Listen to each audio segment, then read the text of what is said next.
paz do Senhor Jesus. Estou de volta com mais um momento de reflexão bíblica e hoje eu quero falar com você sobre a crucificação e a ressurreição de Jesus Cristo. Fique conosco, Deus tem uma palavra para você, para a sua vida, para a sua família. Compartilhe este vídeo com os seus amigos, com os seus vizinhos, com a sua família. Eu tenho certeza que você será edificado com a palavra de Deus. E desde já eu quero agradecer a você que já é inscrito aqui em nosso canal. E você que ainda não é inscrito, por favor, se inscreva aqui no nosso canal, deixe aquele like, ative o sininho de notificação, que eu tenho certeza que será de bênção todos os vídeos para a sua vida. Agora vamos à palavra de Deus. Eu convido você para ler um texto muito interessante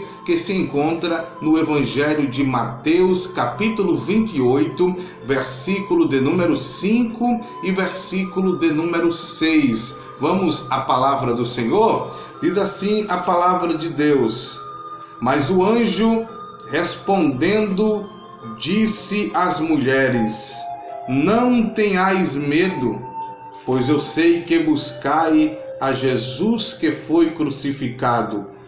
Ele não está aqui, porque já ressuscitou, como tinha dito. Vinde e vede o lugar onde o Senhor jazia. Queridos, a Bíblia ela vai nos dizer, a partir do capítulo de número 26, versículo 17, que após Jesus celebrar a última Páscoa com os seus 12 discípulos, mesmo ainda no ato da celebração da Páscoa, Jesus diz que um dos 12 iria lhe trair. No versículo de número 21, os discípulos ficaram perguntando para Jesus: Senhor, sou eu que vou te trair? E uns ficavam interrogando ao outro: será que sou eu? No versículo de número 22 por diante e o versículo de número 25, a Bíblia diz em que Judas Iscariote, aquele que já traía a Cristo, perguntou a Jesus: Senhor, sou eu que vou te trair? Jesus olhou para Judas Iscariotes e disse: Tu o disseste. A Bíblia vai revelar de forma bem simples que Jesus, após sair daquela reunião, daquela festa da Páscoa, ele seguiu para o Getsêmani e aonde orou com a alma angustiada, amargurada. E a Bíblia vai dizer em que após o Getsêmani, Jesus ele é levado preso pelos soldados romanos. Jesus é levado para o Sinédrio, para o sacerdote Caifás. Após, a Bíblia vai dizer que levam Jesus para ser apresentado a Pilatos. E ali começa toda a trajetória do sofrimento sacrificial de Cristo na cruz do Calvário. O interessante é que a Bíblia vai dizer que ele cumpriu todo o plano que Deus havia estabelecido para a humanidade. Jesus ele foi o nosso representante legal. Jesus nos representou, porque a Bíblia diz no capítulo de número 5, versículo 12 de Romanos, que por um homem entrou o pecado no mundo, mas também importava que por um homem viesse a reconciliação, a salvação, a libertação. E através de Jesus, homem perfeito, veio a salvação. Então Jesus ele foi levado para ser sacrificado, ser morto. Em lugar de quem? Em lugar de todos os homens. É bem interessante eu falar isto para os senhores, que o sofrimento de Cristo teve alguns objetivos. E um dos principais objetivos foi exatamente nos religar novamente com Deus. Porque na queda o homem perdeu esta ligação por causa do pecado. Isaías vai dizer que o pecado faz-se uma barreira entre Deus e o homem. E a Bíblia vai dizer que Jesus veio como ponte para ligar o homem a Deus. E isto só era possível por meio da sua morte. E a Bíblia vai dizer que Jesus foi levado para julgamento. Na ocasião daquela festa, a Bíblia diz que era costume, está no capítulo de número 27 do Evangelho de Mateus, versículo de número 15, que diz que por ocasião da festa acostumava o governador soltar um preso, escolhendo o povo aquele que quisesse. Então a Bíblia vai dizer que escolheram soltar Barrabás em vez de soltar Cristo. Barrabás, um homem sanguinário, um ladrão, um homem que tinha culpa na sociedade, mas os homens preferiram soltar Barrabás, crucificando assim um inocente, aquele que era justo.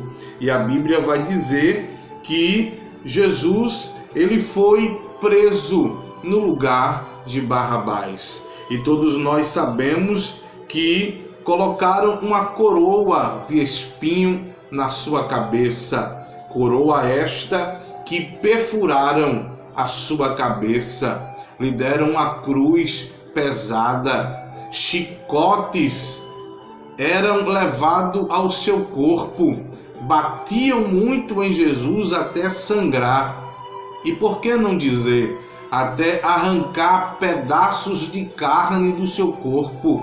Jesus foi torturado, Jesus foi pisado, Jesus foi cuspido, Jesus foi levado à morte para nos dar a liberdade e nos trazer a salvação.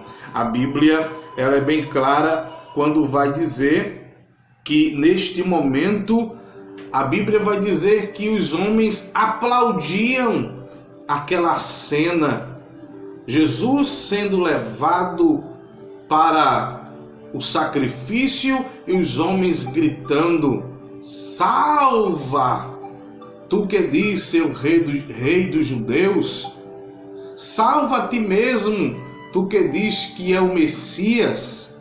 E a Bíblia diz, como disse Isaías, ele foi levado como ovelha muda para o matadouro, não abriu a sua boca. Glória a Deus. O interessante é que aqui é revelado o grande, o inefável, o inexplicável amor de Deus. Porque Jesus estava morrendo por aqueles próprios homens que ele batia, que ele chicoteava, por aqueles próprios homens que cuspiam no seu rosto, que escarnecia dele. Jesus estava ali como um ato de amor, dizendo: mesmo vocês me batendo, eu amo vocês. Mesmo vocês me desprezando, é a minha morte que vai dar condição de salvação para vocês. E a Bíblia vai dizer que levaram Jesus para o Monte Caveira, para o Gólgota. Ali o texto sagrado diz que ergueram Jesus numa cruz. Pregos perfuraram seus pés. Pregos perfuraram as suas mãos. Jesus estava sangrando, estava debilitado como um homem, texto sagrado vai dizer em que Jesus, como homem, sentiu sede, porque o sangue do seu corpo estava se esvaindo, e Jesus pede água. E naquele momento deram vinagre amargo ao meu Jesus. Mas o texto vai dizer que Jesus entregou o seu espírito e cumpriu a missão que o Pai lhe entregou, porque esse projeto, esse plano de Deus para a humanidade já estava preparado antes da fundação do mundo, conforme Apocalipse capítulo 13, versículo 8, o Cordeiro que foi morto desde a fundação do século. A Bíblia vai dizer que ao entregar o Espírito, Jesus dá um brado e ali morre. Mas o texto diz que algumas coisas aconteceram quando Jesus morreu. Primeiro, a Bíblia diz no versículo de número 51 do capítulo 27 de Mateus, que o véu do templo de Jerusalém rasgou-se. Esse véu fazia a separação entre o lugar santo e o lugar santíssimo. No lugar santíssimo ficava a arca da aliança, que simbolizava a presença de Deus, e nesse lugar santíssimo somente o sumo sacerdote uma vez por ano podia entrar. O acesso era limitado a todos os homens. Mas a Bíblia diz que quando Jesus deu o brado na cruz, o véu do templo se rasgou. E olha o detalhe que o versículo diz: se rasgou de alto para baixo. Sabe o que isso significa? Jesus, no mundo espiritual, estava dizendo: hoje eu abro o caminho. Hoje não tem mais restrições. Somente um pode entrar e o outro não. Hoje o caminho está aberto. Todos aqueles que creem em mim têm acesso ao Pai. Aleluia. Glória a Deus. Algumas outras coisas também aconteceram. A Bíblia diz que os sepulcros se abriram e muitos corpos de santos que dormiam foram ressuscitados.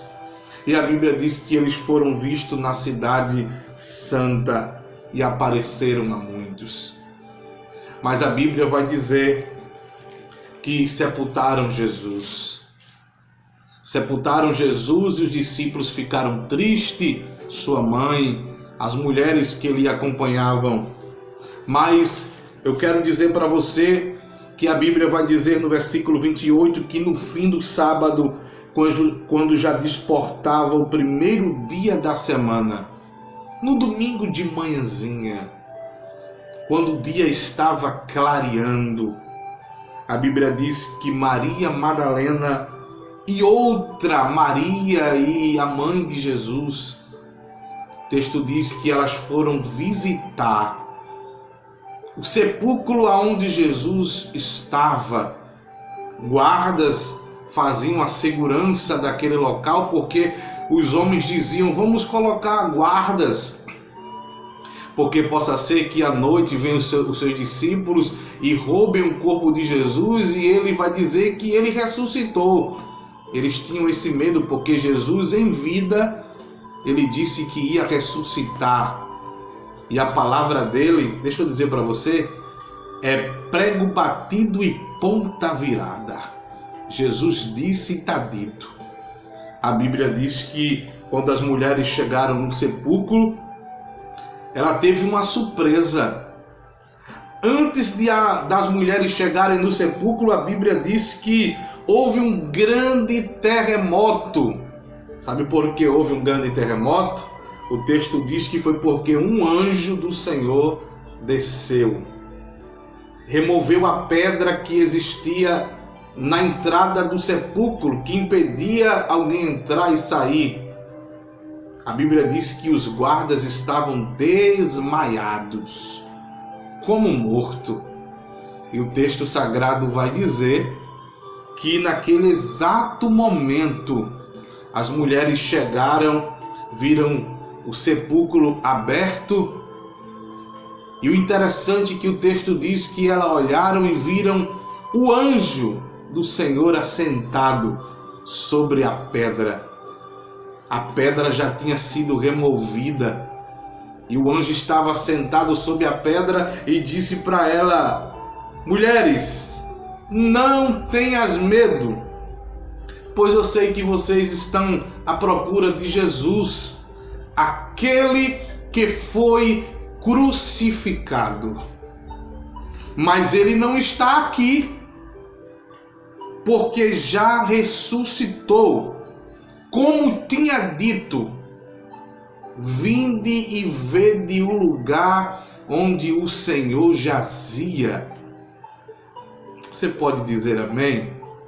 O tema desta reflexão é: ele não está aqui, já ressuscitou. Jesus vive. Esse é o motivo da nossa felicidade, da nossa alegria. Jesus está vivo, Jesus vive, Jesus está vivo, Jesus está vivo. Se você for no túmulo dos grandes homens que marcaram a nossa história, a história do Brasil e do mundo, você vai ver que nos seus sepulcros lá está escritos em diversas línguas e idiomas: jaz os restos mortais de fulano de tal. Mas eu te desafio, vá lá em Jerusalém, aleluia, e vá lá e olhe aonde sepultaram a Cristo, que você vai ver em todos os idiomas escrito: ele não está mais aqui, ele ressuscitou. Jesus está vivo. Jesus ressuscitou. E ele apareceu aos discípulos depois e disse: é-me dado todo o poder nos céus e na terra. Jesus está vivo. Essa é a nossa reflexão de hoje.